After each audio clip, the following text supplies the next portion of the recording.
दक्षिण आशियाच्या राजकारणात एक अतिशय सुंदर आणि न बदलणारा नियम आहे. पाकिस्तानच्या तिजोरीत उंदीर मारून जगण्याची वेळ आली असली तरी त्यांना शेजाऱ्याशी पंगा घ्यायला कायम उधारीची बुलेट हवी असते.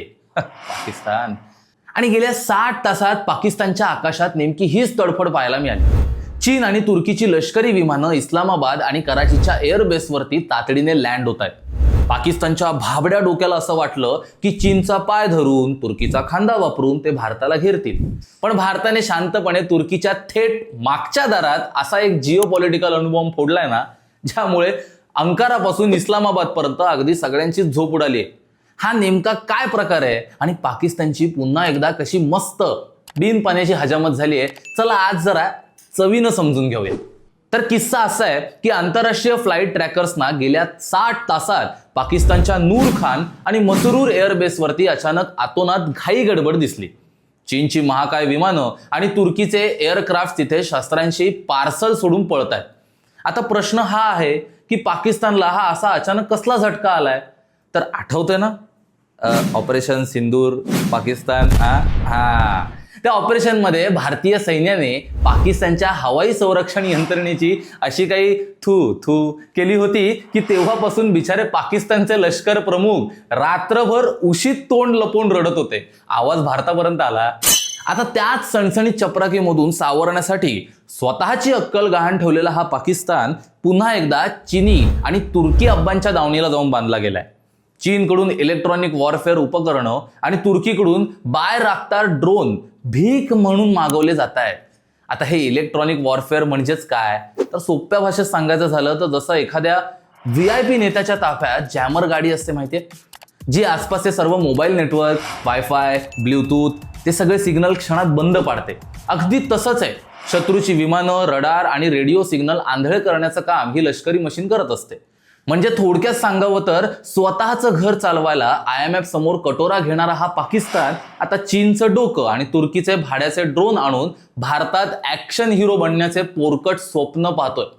पण पाकिस्तानच्या या नेहमीच्याच भिकार चालीवरती भारताने एक असा तोडगा शोधलाय जो थेट तुर्कीच्या पोटात दुखायला लावणार आहे. पाकिस्तान इकडे चीन तुर्कीच्या पायाशी पडून शस्त्रांची भीक मागत होता आणि त्याच वेळी भारताचे संरक्षण सचिव राजेश कुमार सिंग गपचूप आर्मेनियाची राजधानी येरेवानमध्ये पोहोचले. 17 आणि 18 ऑगस्टला तिथे एक असा ऐतिहासिक करार झाला ज्याने पाकिस्तानसह तुर्कीचाही BP हाय केलाय. आर्मेनियाने भारताकडून आधीच आपली Pinaka multi barrel rocket system, Akash air defence आणि स्वाती रडार विकत घेतलेत. आता स्वाती रडार आणि पिनाकाची कमाल बघा. शत्रूने दुरून जरी तोफेचा गोळा मारला तरी हे स्वाती रडार क्षणात शोधून काढतं की तो गोळा कुठून आलाय आणि लगेच पिनाका रॉकेट सिस्टीम अवघ्या 44 सेकंदात 40 रॉकेट सोडून शत्रूची ती तोफ जागेवरच उडवून लावते. 28 मेच्या आर्मेनियाच्या लष्करी परेडमध्ये जेव्हा भारतीय बनावटीच्या या तोफा रस्त्यावरती धावल्या तेव्हा तुर्की आणि अझरबैजानची पुरती झोप उडाली होती. आणि आताच्या ताज्या भेटीत भारताने आर्मेनियाच्या सुकॉय 30 विमानांचे अपग्रेडेशन आणि आपला प्रलय ब्रह्मोस ही अत्यंत घातक क्षेपणास्त्रे आर्मेनियाच्या हातात देण्याची पूर्ण तयारी केली आहे. आता या संपूर्ण खेळामागचं मास्टर स्ट्रोक लॉजिक समजून घेऊया. जगात पाकिस्तान, चीन आणि तुर्कीचा एक उंटावरून शेळ्या हाकणारा गट आहे. जेव्हा जेव्हा काश्मीरचा मुद्दा येतो तेव्हा स्वतःच्या देशात महागाईने होरपळणारा हा पाकिस्तान, तुर्की आणि त्यांचा दोस्त अझरबैजान एकमेकांची गळाभेट घेऊन भारतावरती चिखलफेक करतात. तर अझरबैजानचा सर्वात मोठा कट्टर शत्रू कोण आहे? अर्थात आर्मेनिया. भारताने अत्यंत शांत डोक्याने हिशोब चुकता केला. याला एक सोप्या उदाहरणाने समजून घेऊया. समजा गल्लीतला एक गुंड म्हणजे तुर्की तुमच्या घरासमोर राहणाऱ्या एका भिकाऱ्याला, अर्थात तुम्हाला कळलंच असेल, काठ्या आणि दगड पुरवून तुमच्या घरावरती फेकायला लावतोय. तर तुम्ही काय कराल? तुम्ही थेट त्या गुंडाच्या स्वतःच्या सोसायटीतील त्याच्या शत्रूला बंदूक हातात द्याल. मग तो गुंड स्वतःचं घर सांभाळत बसणार की तुमच्याशी पंगा घेणार? बरोबर, भारताने अगदी हेच केलं. आंतरराष्ट्रीय राजकारणात ह्यालाच म्हणतात रिव्हर्स इनसर्कलमेंट, म्हणजेच प्रतिघेराबंदी.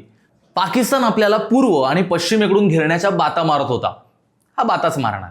आणि भारताने थेट युरोप आणि आशियाच्या मध्यभागी असलेल्या आर्मेनियात जाऊन तुर्की आणि अझरबैजानची अशी काही नाकेबंदी केली आहे की आता पाकिस्तान सारख्या भिकेच्या कटोऱ्याला सोबत उभं करायलाही तुर्की 100 वेळा विचार करेल.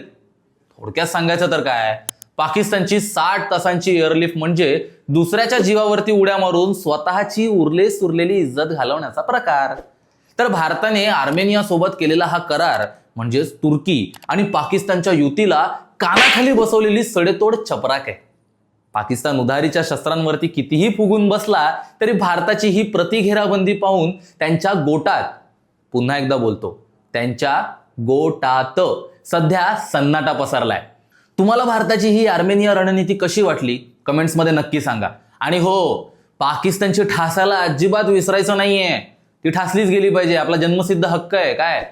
आणि अशा चवदार विश्लेषणासाठी आपल्या चॅनलला सबस्क्राईब करून तर बघा. केलंच? अरे वा. पुन्हा भेटूयात. जय हिंद.